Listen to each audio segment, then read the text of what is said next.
Today we're going to talk about Moses, some of his stories. Let's start with the most famous one, parting the Red Sea. He raised his staff, the Red Sea parted and broke, and then the Israelites walked across while the Egyptians were coming.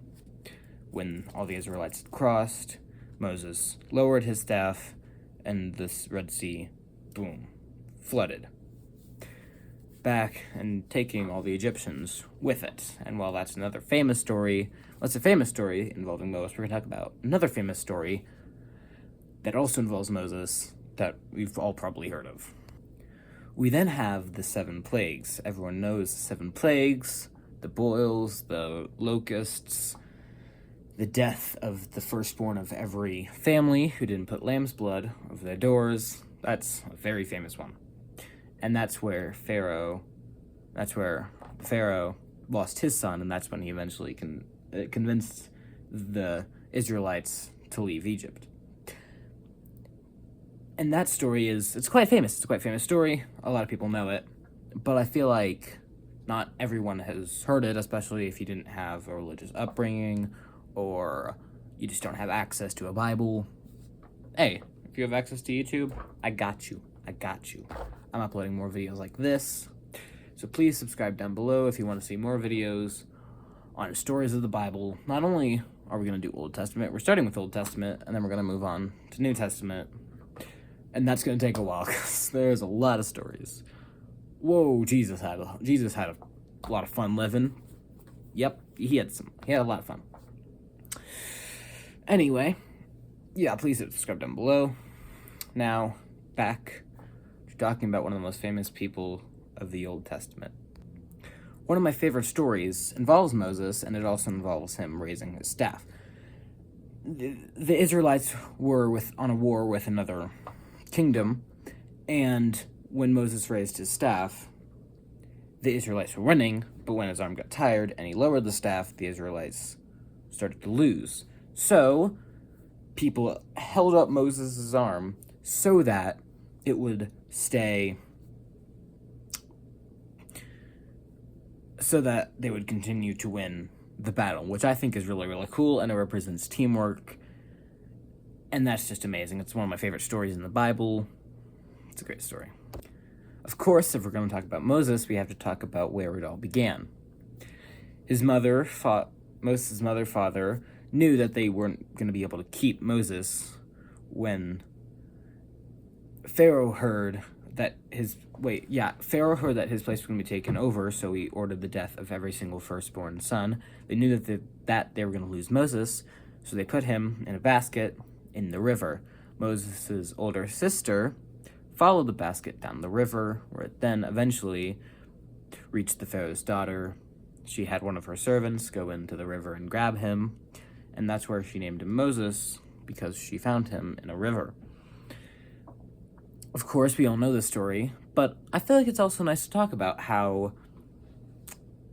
even though Pharaoh ordered all the firstborn sons to be killed, that the Pharaoh's daughter didn't really like that and took in one for her own.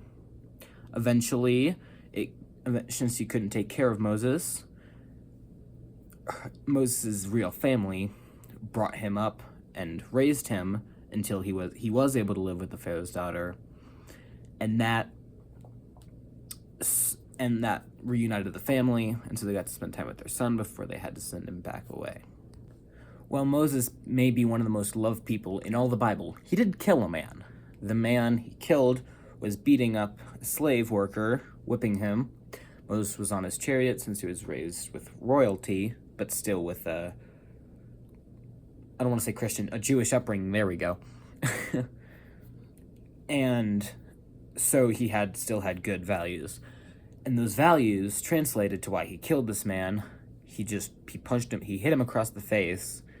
He punched him across the face, and that killed him, since we weren't evolved, 4,000 years ago? We weren't evolved 4,000 years ago, and we couldn't take a punch as well. But that still begs the question of, and then, that doesn't beg any question, but then, after that, he was looked down upon because he killed a man. And people didn't really like that, of course. And since he was raised through royalty, he had higher standards, and when he broke them, the people didn't like that. Because why could he kill people and why couldn't they? Because, tension, a lot of tension. a lot of tension back in the days. So it's just crazy to think about how he killed a man, yet he's one of the most best people in the world. But I would argue it as self-defense. It wasn't really self-defense. He didn't defend himself. It was more the defense of another. And he didn't go to jail for it. What he got for his troubles was being one of the most famous people in all the Old Testament, if not the most famous person in all of the Old Testament. Actually, no, yeah, because there's just people who have famous stories like Noah's Ark, Abraham's covenant with God. Those stories are famous, but the people who are in them are just famous for that story. Well, Moses has 3 major stories that make him incredibly famous. And we're going to talk about even more stories that are not as famous, but still extremely well known. We also have to talk about the quail and the bread. Moses, while the Israelites spent 40 years trekking through the deserts, Moses brought quail and bread to them so that they would be able to eat good foods.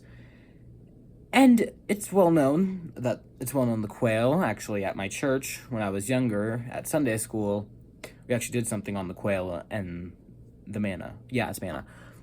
And so, yeah, it's extremely famous, and it's famous. I don't know if Moses is known for it. That's definitely not what he's known for. He's known for the parting, the Red Sea. But it's still quite a famous story, and I think it is good to talk about the stuff that he did during the desert, not only the war with the raised staff, but also the food, the quail, the manna that they brought. And then one thing that I do like about the story is the story about responsibility. Some of the Israelites took too much and they were too full, and that hurt because they were trekking through the desert. And Moses told them, don't take too much, take what you need. When they took too much, it didn't work out.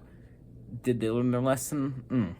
Because they were complained multiple times, and Moses kept providing. My memory isn't that good, but I do remember the famous stories. He did. I'm pretty sure he punished them once. Actually, no, that was their punishment. They got too full because they got too greedy. That was their punishment. And it's a story. It's definitely a good story to teach you responsibility, because everything in the Bible has a meaning. That's definitely a good story on responsibility. Gotta be responsible, gotta follow the rules.